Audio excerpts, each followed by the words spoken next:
Hi everybody, hi, Mike here. Today we're continuing our discussion of the Bohr equation, and the question of the day is, if an electron in a hydrogen atom, of course the Bohr equation only applies to hydrogen, and it relaxes to n equals 3. While doing so, it emits a photon with a wavelength of 1,283 nanometers. So let's go ahead and got to read these like your computer scanning for info. There's a lambda, right? We got an equation with a lambda in it. We got an equation with n levels in it. And the question is, from which n level did it originate? So let's talk about the equation that has n levels in it. That's the Bohr equation, which is E, which is the energy loss of the atom, and the energy of the photon that is emitted after transition is minus 2.18 times 10 to the minus 18 joules times 1 over n squared final minus 1 over n squared initial. So a couple things here. We don't have this. I guess we'll have to find it. We do have this. We don't have this. So we got a couple unknowns. What are we going to do? Just give up on life? No. Seems like the thing we can do, without even really having a clear solution in mind, is use the other equation with the wavelength in it. Remember, it's basically a matter of what you got, what they gave you, and what you can do. Right now I know wavelength is equal to, well, I should start with the fact that there's an equation here. Wavelength times frequency equals C. And C is a constant. We're given that. I'm going to go ahead and solve for frequency. Then if you can kind of see ahead, we can go and use frequency to calculate energy. That'll be that energy. Then we'll only have one variable to solve for. So let's go ahead and find the frequency. So there's our equation relating wavelength and frequency to the speed of light, and I just did a simple rearrangement. Frequency is speed of light over wavelength. Now I'm going to do like what I do in class. I'm going to do the wrong thing. That's the wrong thing. I'm going to do it on purpose to show you how you can check yourself before you wreck yourself. All right?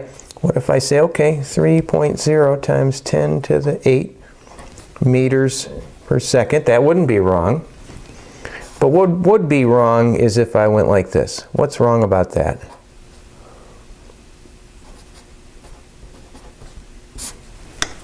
Those two wouldn't cancel each other, the meters and the nanometers. So I've got to convert this guy to, let's put this thing in quarantine. We're not going to let that spread throughout our problem. Okay, and that's a virus, by the way. I'm not about. Anyhow, let's go ahead and convert our wavelength to meters. Then we can use that relationship to find frequency. And we'll have units of 1 over seconds, which is also called inverse seconds, or if you're a big fan of names, which science tends to be, unfortunately, units of hertz.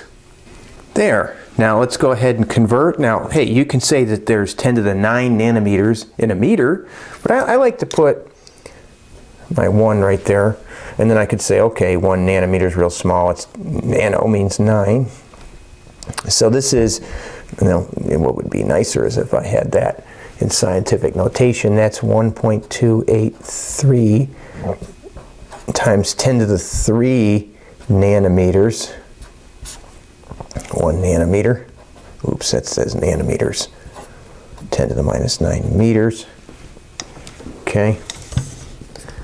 And therefore, those would just add together. So this would be 1.283 times 10 to the minus 3 plus negative 9 is 10 to the minus 6 meters. That's what I should be doing, is converting that to meters. Let's go ahead and plug that in now. 3.0. Let's do what we were going to do here, but with the right numbers. 3.0 times 10 to the 8th meters per second divided by 1.283 times 10 to the minus 6 meters. And you notice what happens? Meters now cancel. The result of this calculation will have units of inverse seconds, and that's what frequency usually is. Let me go grab my calculator. There, 2.338 times 10 to the 14, that's a huge number, but hey, speed of light's real fast. Wavelengths are very close together, and if you look at this, this is about 2 point something, and then the powers of 10 subtract when you divide, so 2.338 times 10 to the 14 inverse seconds, 1 over seconds, hertz. That's the units of frequency. Then what we're going to do next is we're going to use the next relationship to find E. That is E equals H, times frequency. Okay, let's go ahead and plug that in. So E, which is going to be the E in the other equation we started with, the Bohr equation, that's equal to Planck's constant, 6.63 times 10 to the minus 34 joules times seconds. That's a given from thanks to the universe. And this is 6.63 times 10 to the minus 34 joules times seconds times my frequency earlier that I calculated, which is 2.338 times 10 to the 14 inverse seconds. All right, let's see what we get there. It's going to be a very small number, but that is the energy of one photon that came from one atom. So let me crank that out of my calculator. There we go. 1.550 times 10 to the minus 19 joules is the energy, and that is going to go right there. But let's talk about this negative sign. You can do a couple things. You can either take the negative sign out and make it positive on both sides, or you could make that a negative and then they'll cancel out. But you can't have a negative in one place in this equation and not in the other, or else you're going to be in a world of hurt. And we'll talk about what would happen then. If that did happen, you'd get a really mixed up calculation for what your x is. Okay, we're about halfway done. Hey, let's go look at my garden.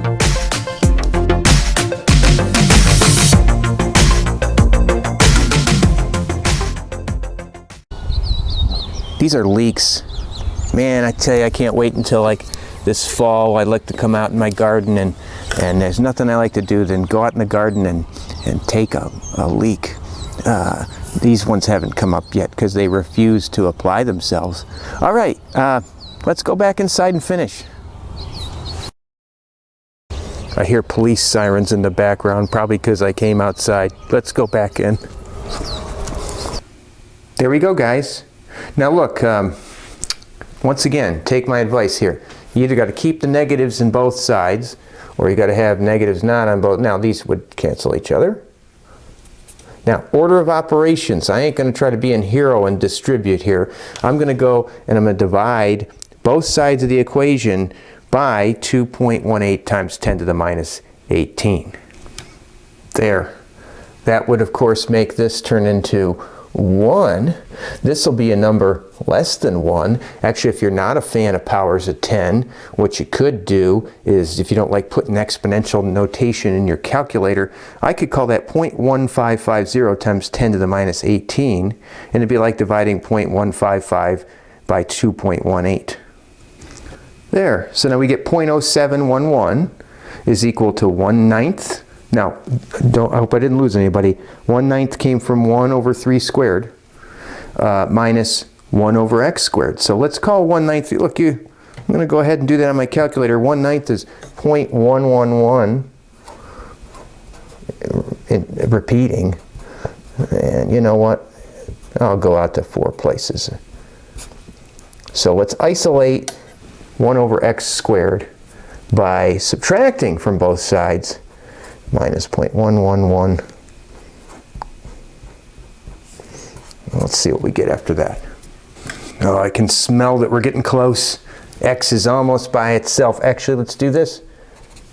Can I do that? I just did that. Now what am I going to do? I'm going to flip both sides, or I'm going to do an inverse. So I'm going to do a 1 over 0.04. Okay, and then I'm going to do a 1 over x squared. That's going to, on one side, that's going to give us x squared. And then 1 divided by 0.04 is 25. 25 equals x squared. Let's do a square root of both sides. I could do this in my head, really, right? Square root of 25 is 5. That electron came from x equals 5, and it came down to n equals 3. Let's talk about that. There's series of transitions in hydrogens. They have fancy names, but they help organize which ones we can and can't see.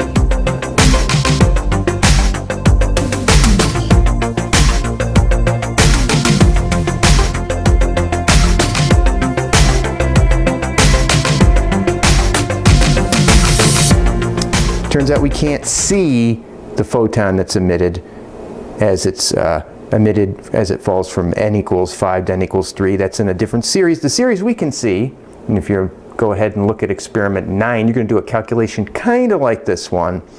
The ones we can see is where the electron falls to 2. So keep that in mind as you write up your experiment 9. Folks, hang in there. We are done with you're a master of the Bohr equation, and I hope it wasn't too boring. See you later.